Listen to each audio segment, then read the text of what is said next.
Yegeye bakunzi ba Akiwacu magazine murameze neza ndizera ko muguwe neza mwese aherereye je nanje ku ruhande rw'iwanje meze fresh ndashima Imana ndashima kibirengeye nkuko bisanzwe kama kawaida jewe mu burengero abo mu manuko abo mu buseruko na mu buraruko banyita Jefferson Bad Guy the host cyangwa kanyita Gabs kabiri kwi so ndi n'umunezero ntangero gusubira kuba ikaze muri kiganiro Akiwacu Music cyo kuri no munsi turi neza na neza kwigenekerezo rya 13 z'ukwezi kwa gatanu mwaka turimo n'umwaka 2023 nijejwe no gusubira kuba ikaze muri kino kiganiro atugiye kurabira hamwe ibyagiye biranga ino ndwi dusoje muri industry ya plus 257 kuba nyamuziki bacu ndetse no kumuziki muri rusangi nkuko rero binasanzwe bimenyerewe behind the camera the camera bandi kumwe na NGM dukore ndabaha ikaze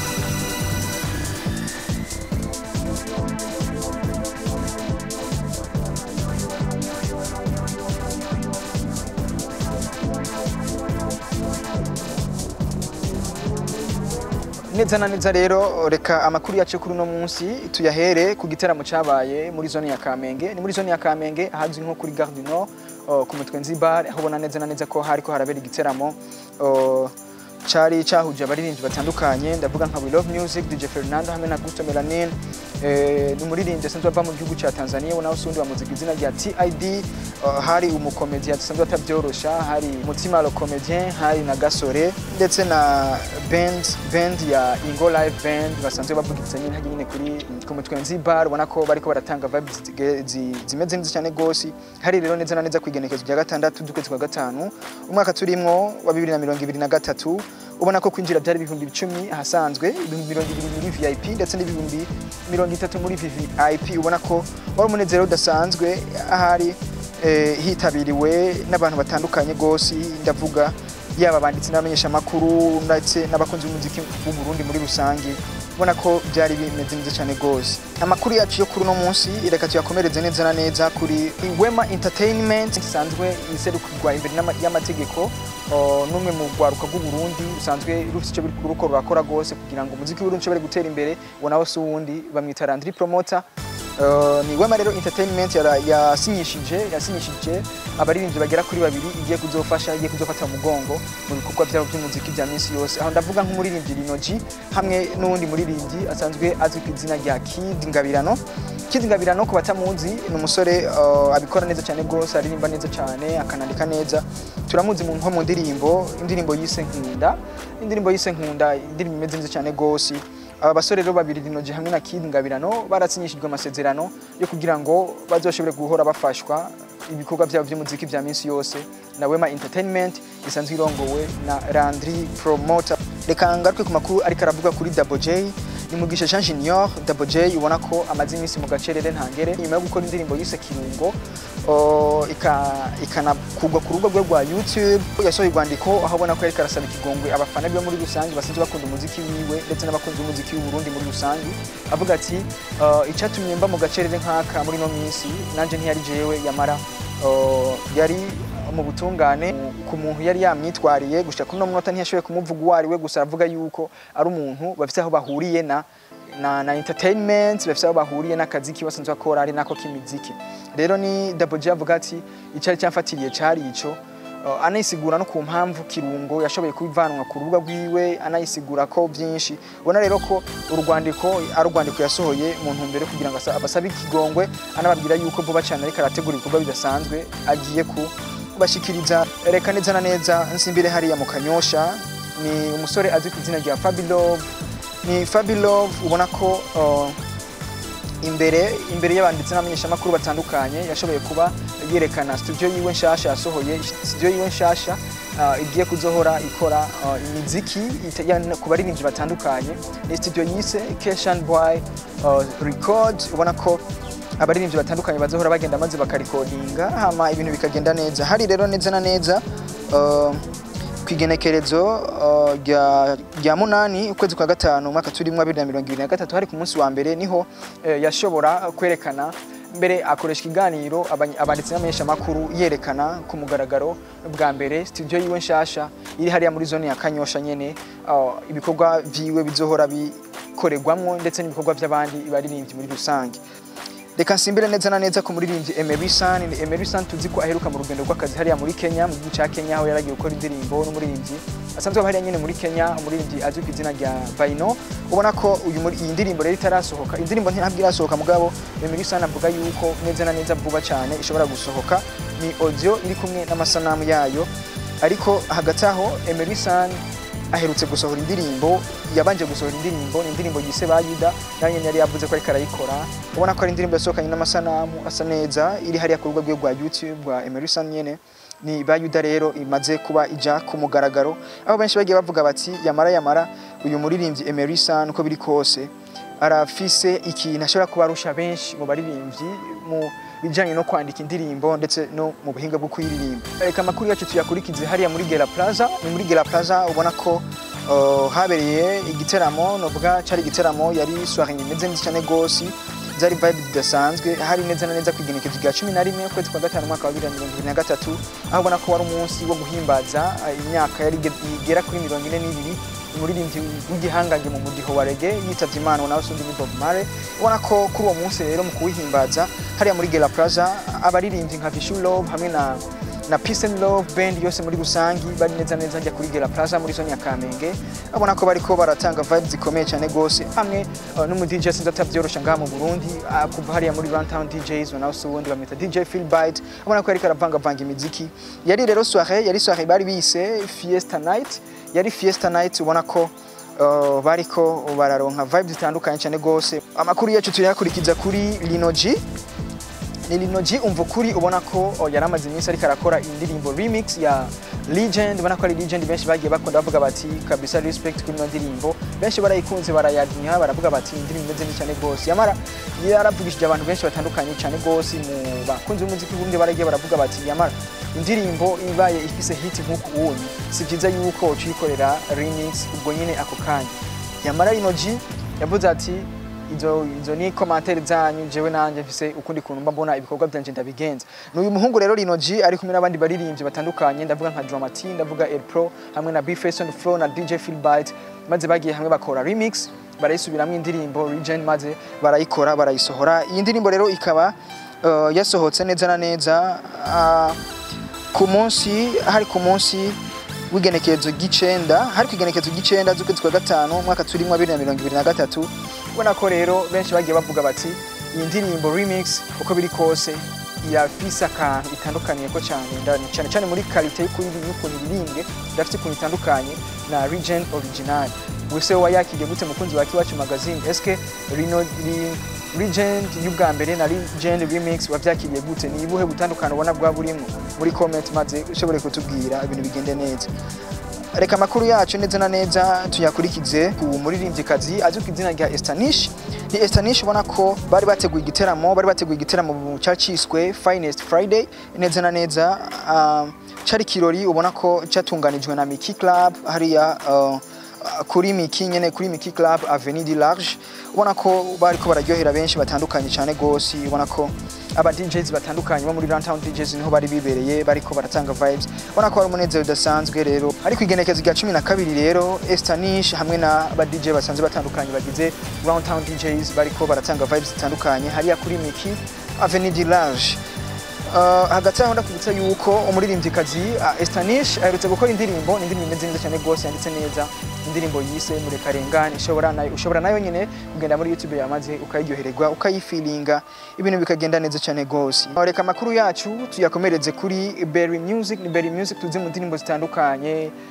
zagiye ziryohera benshi cyane gose ubona ko aherutse kugaragara mu ndirimbo zitandukanye ubona ko na n'ubu nyene aticaye muri Berry Music avuga ati vuba cyane ndiko ndakora indirimbo igiye kubashwara mu vuba cyane gose bidatevye indirimbo rero azoba ari kumwe n'umuririmbyi asanzwe atakara byoroshye ngaha mu Burundi azwi ku izina rya December rero ubona ko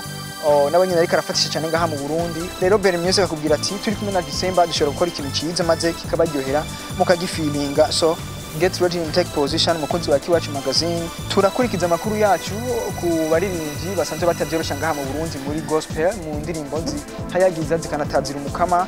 Aba baririmbyi ni Victoria's team sanzwe irongowe na Davina abandi baririmbyi batandukanye bagize uwo mugwi bakoze indirimbo baherutse gukora indirimbo bise Baraka. Iyi ndirimbo rero Baraka iteretse hariya ku rubuga rwa YouTube ubona ko yasokanye n'amasanamu yayo yameze neza akeye ushobora nayo kugenda kaze maze ukayiryohererwa guys. Neza na neza reka amakuru yacu tuyakurikize hariya kuri spokesman umuvugizi ubona ko akubwira ati nagarutse muri industry nagarutse kandi mu muziki inyuma y'igihe nari maze ndi mu bindi bintu. Ndavuga neza nko mu bintu byo kumenyesha amakuru muri rusangi nivyo twagiye tubibonamo cyane gose muri Indwi spokesman yavuga ati ndagarutse kandi muri game y'umuziki abona neza na neza ko ibikorwa imvugo y'ibijana n'ibikorwa ubona ko aherutse no gukora mashup indirimbo ziwe yagiye akora zitandukanye mashup diretse ari ku rubuga rwa YouTube nyene. Spokesman rero ari kumwe na Dolphin Dankara ubona ko baherutse gukora indirimbo bayita ntibishoboka. Ni indirimbo ntibishoboka rero hariya ku rubuga rwa YouTube rwa Spokesman maze akubwira ati genda uyirabe maze uyisharinge uyikomante ko maze ibintu bikomeze kugenda neza cyane gose industry ya +257 ikomeze kuryoha guys. Areka amakuru yacu neza na neza tuyakomereza hariya ku muririmbyi niyo nzima na Soul Salom Lolilo Simba ntare cyambara Burundi ubona ko yaramaze iminsi mu gacerere na wene ariko sa gacerere komteri ahubwo inyuma yuko yaragiye mu gifungo cy'Ramazani yavuga ati nta gikorwa na kimwe ngiye gusohora ava yuko igifungo tugiheza inyuma ni kuvuga yuko ibikorwa byiwe yavuga ati ngiye kuzosubira kubisohora inyuma y'iride. Nuko rero Lolilo aherutse gukora indirimbo aherutse gukora vuba cyane indirimbo imeze neza cyane gose yasohoranye n'amasanamu yayo maze ayita Midai indirimbo ubona ko imeze neza cyane gose nayo iri hariya ku rubuga rwa YouTube ushobora kugenda maze ukayiryohererwa guys. Reka dusimbe hariya kwa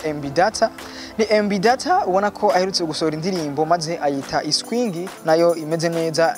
iri kirabikora neza hariya ku rubuga rwa YouTube. MB Data rero akubarira ati jewe sinigera nicara ngoma ndabahereza vibes zitandukanye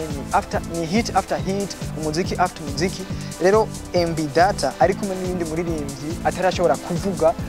yavuze neza yuko agiye gusohora igikorwa ni igikorwa kizuba cyitwa Homoka. Reka amakuru yacu tuyakomereza hariya kuri MT number 1 ni MT number 1 sinzo ko ibikorwa byo hariya mu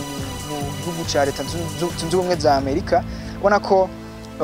nawe nyene aticara ahubwo aguma akora uko bukeye ko bwije aguma aduhereza indirimbo. Ni nyuma yuko aduhereje indirimbo yise Akabando indirimbo yagiye ataginga abantu benshi batandukanye abagize industry abamenyesha amakuru aba promoters ndetse n'abandi baririmbyi batandukanye ubona ko ni indirimbo benshi bagiye bavuga bati indirimbo tutatumenyereyemo cyane MT number 1 indirimbo yari mu mudiho wa rumba ubona ko yari imeze neza cyane gose. Umuririmbyi rero kwigenekerezo neza na neza ya 13 kwezi kwa gatanu ndavuga kuri uno munsi nyene wa gatandatu yasohoye indirimbo ayita My Queen indirimbo iteretse hariya ku rubuga rwa YouTube indirimbo imeze neza isokanya n'amasanamu yayo benshi bariko baravuga bati twihweje ku commentaire canke uko bariko barayivuga feedback bariko barayivuga hariya ku rubuga rwa YouTube turabona ko bagenda bayadmira bagenda likinga cyane gose MT number 1 ubona ko yashoboye kubona avuga ati iyi ndirimbo nyene azoshira beat yayo kuri YouTube maze abaririmbyi bayikorere challenge no bwo ari nka competition ya beat ni competition bayikorera maze bakaririmbira kuri iyo beat iyo ndirimbo nyene My Queen maze aho umuririmbyi wa mbere azoshobora guhabwa amafaranga agera kuri ibihumbi amajana 3 maze uwa kabiri nawe agahabwa amafaranga agera ku bihumbi 150. Reka dukurikize ku makuru karavuga kuri Alvin Smith la vache original. N'uyu muririmbyi rero ubona ko nawe nyene aguma akora ibikorwa maze bigashimwa ubona ko ari kumwe n'umuririmbyi kazi asanzwe bamba hariya mu gihugu cy'u Rwanda. Abona wasundi azwi ku izina rya Nyambo Jessica bakoze indirimbo maze bayita kwihangana rero iri hariya ku rubuga rwa YouTube ubona ko Alvin Smith yashaka kwagaragaramo mbere wumva ko yashaka kwanaririmba neza cyane gose muri iyo ndirimbo ari kumwe n'umunyarwandakazi Nyambo Jessica. Ayo makuru karavuga kuri Alvin Smith. Reka dukurikize neza na neza makuru karavuga ko hariya kuri Oleg ni Oleg ubona ko biciye muri gang yiwe yitwa Urwego Gang bashoboye ko bategura ibiteramo bitandukanye ibiteramo bigera kuri bitatu icambere cyabaye ku munsi wa gatanu kugenekerezo rya 12 ukwezi kwa gatanu umwaka wa 2023 bari hariya neza hariya mu Kirundo maze kugenekerezo rya 13 naryo kuri no munsi nyene LG Oleg Urwego yari neza na neza hariya mu ntara ya Karusi aho ahazi nko ku Kigoma Bar abona ko kwinjira byara amafaranga 3000 muri ahasanzwe muri VIP naho bikaba amafaranga ibihumbi 5 ku munsi w'Imana naho kwigenekezo rya 14 LG Oleg azoba ariko arateramira abanyamakamba ahazi nko kuri New Paradise bari kuri New Paradise naho ne kwinjira azoba amafaranga 3000 ahasanzwe ndetse muri VIP naho bikazoba amafaranga ibihumbi 5 muri VIP. Ayo makuru karaba kuri OLG Oleg reka neza dusimbira hariya mu ntara ya Muyinga ni TID ava mu gihugu ca Tanzania ubona ko yashitse mu ntara ya Muyinga kwigenekezo rya 12 kwezi kwa gatanu hari neza ku munsi wa gatanu aho yaragiye guteramira aho yaragiye mu giteramo cyabaye kuri no munsi nyene kuri no munsi wa gatandatu kwigenekezo rya 13 ku kwezi turimo Teddy rero ashoboye kubahurira kuri stage hamwe n'umuririmbyi asanzwe ava hariya nyine mu ntara ya Muyinga ubona sondi ni Bado ubona ko nawe ariko arafatisha ngaha mu muziki wa 2-5 Indwi nsa n'usozera kuwa dusabye ku makuru ariko aravuga kuri D1 inyuma yuko akoze indirimbo amarira nta kindi gikorwa arasohora yamara yaravuze neza yuko ariko arategura ibikorwa byinshi bitandukanye ariko hagati aho umuririmbyi D1 yahuye n'ibisanga nuko ko yahuye n'ibisanga guys aho ubona ko yashoboye kuvuga ati yibwe amafaranga agera